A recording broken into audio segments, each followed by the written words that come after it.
You're listening to Civic Media.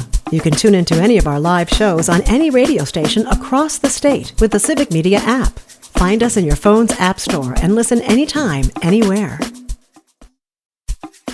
This is your WGBW Daily News Roundup for the Talk of Green Bay, 97.9 FM and 1590 AM. For 97.9 WGBW News, I'm Lisa Hale. It's Severe Weather Awareness Week in Wisconsin, and today's the day for the statewide tornado drills. Meteorologist Brittany Merlot tells us why it's important and what we should do. Sirens will sound at 1:45 and 6:45. And this is when you should pretend it's real. Practice your plan and take shelter. Go to the lowest level, most interior room, putting as many walls between you and the outside as possible. Avoid windows and look for things that you can cover yourself with, like pillows or couch cushions. The main threat is debris. And it's a good time to pack an emergency backpack as well. Fill it with a pair of shoes, water, change of clothes, meds, and more. And let me tell you, muscle memory is best when a natural disaster occurs. Practice the plan so it sticks. Verizon and the Green Bay Packers announced a $3 million debt relief program for Wisconsin veterans over the next 2 years. Andy Brady, Verizon's market president, said the immediate investment of $1 million and the future investment of $2 million over the next few years is the right thing to do. Today, in the Green Bay area, there's about $4.8 million in medical debt that veterans are carrying right now that unfortunately some of them can't pay for. So what we're doing is we're paying off $1 million in random acts of kindness. Verizon is partnering with ForgiveCo to facilitate paying off the medical debts of Wisconsin veterans. ForgiveCo is a company that identifies and handles the debt for veterans in need. It will reach out to veterans in the coming months. Scott Walker says Trump's tariffs won't last long. Joanne Krulatz has details. Former Wisconsin Governor Scott Walker says he has few concerns with President Donald Trump's tariffs. Walker says Trump negotiates by taking the strongest, hardest position one way, and he's convinced the tariffs announced by the White House last week won't be a permanent policy.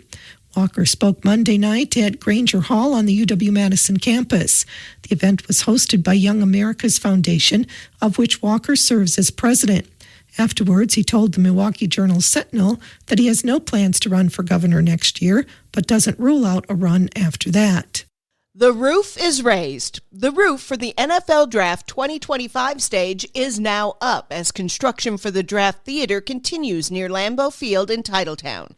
Construction on the stage started in the final days of March with the closure of Oneida Street. More road closures are coming on Saturday as preparations are made for the massive event, which is expected to bring over 250,000 people to New Wisco April 24th through the 26th. In March, the Department of Homeland Security for the Trump administration announced the termination of the Cuba, Haiti, Nicaragua, and Venezuela parole program, which gives temporary legal immigration status to about 500,000 people throughout the country. That policy change prompted a protest in New London yesterday in front of Tyson Foods. Protester Emily Sefo says people here legally who are living, working, and paying taxes have been asked to self-deport by April 24th. More international students across Wisconsin have had their student visas revoked. Savannah Tomei Olson has more on that story. Earlier this week, we reported that the federal government canceled the visas of 13 students and alumni on employment visas. That was just at UW-Madison. Now, the UW system confirms to me they know of at least 14 more students whose visas have been revoked. Those international students are all over the system. That brings the total to at least 27 students and alumni in Wisconsin who lost their visas. According to the New York Times, it's now happened to about 300 students across the nation. Until now, if a visa was canceled, that only meant people couldn't leave the U.S. and regain entry. They would have to apply for a new visa. They were usually allowed to keep their status as a legal resident, according to the Associated Press. But the outlet reports some students are also losing their status as legal residents. When that happens, they could risk being arrested by ICE if they do not leave immediately. For Civic Media News, I'm Savannah Tomei Olson. Wisconsin can claim the most expensive judicial race in American history after the race for Wisconsin Supreme Court Justice. Spending for both campaigns and outside groups came to $100 million. 53rd Assembly District Representative Dean Coffert. This last Supreme Court race, Elon Musk, I don't know how many billions of dollars he put in. George Soros, he put in a lot of $1 million. J.B. Pritzker, the governor of Illinois, Democrat governor, he put in millions of dollars. It is just crazy. And these outside groups are putting in money. So, I mean, these elections are ruthless. Brad Schimmel's campaign and outside groups, including Musk, spent about $54 million, while Susan Crawford's campaign and supporters spent $46 million. I'm Lisa Hale, 97.9 WGBW News. For news anytime, log on to WGBW.FM.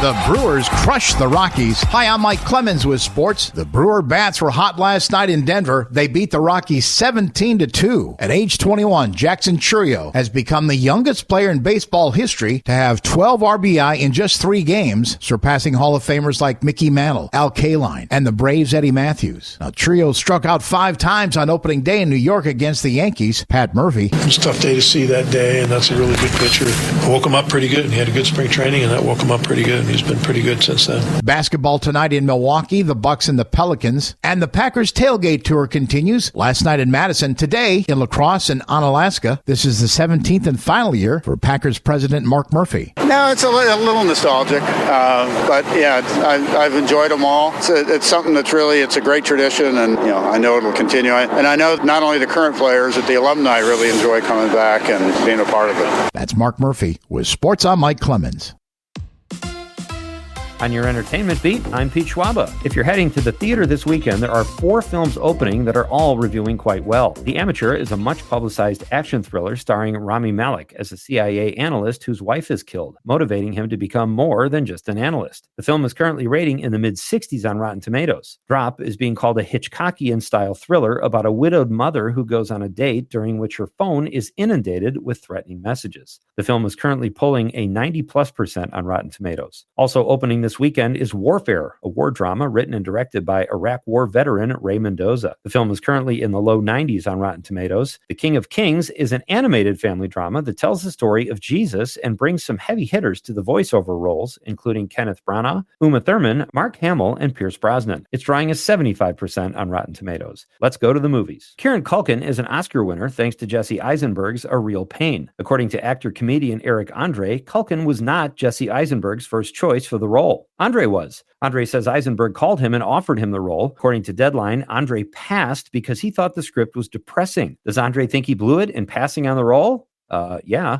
He calls it the biggest mistake of his career. The season 3 finale of White Lotus brought lots of drama, but now there's drama off screen as well between writer, director, and show creator Mike White and composer Cristobal Tapio de Veer. In a recent appearance on the Howard Stern show, White says de Veer did not respect him. He told Stern that quitting when the composer did and bad-mouthing White and the show 3 days before the finale was a move. White did admit that de Veer is incredibly talented, but did not like taking notes, especially after the composer's season 2 music went viral and won de Veer an Emmy. Oh man, those creative types. The latest installment in the I Know What You Did Last Summer franchise will hit theaters this coming summer. Freddie Prinze Jr. and Jennifer Love Hewitt will headline the cast, but there is uncertainty as to whether or not Brandy Norwood will return. Norwood played Love Hewitt's best friend Carla Wilson in 1998's I Still Know What You Did Last Summer, which was the second installment of the franchise. Director Jennifer Caton Robinson hinted that Norwood might be making an appearance, but that people will just have to go see the film, which opens July 18th. The production of Dune 3 has some A-list talent lined up. Variety reports that director Denis Villeneuve is eyeing Robert Pattinson to join the cast. Pattinson would join an all-star cast including Timothée Chalamet, Zendaya, Jason Momoa, Javier Bardem, Rebecca Ferguson, and Josh Brolin. Dune Messiah is scheduled to start shooting in summer of 2026.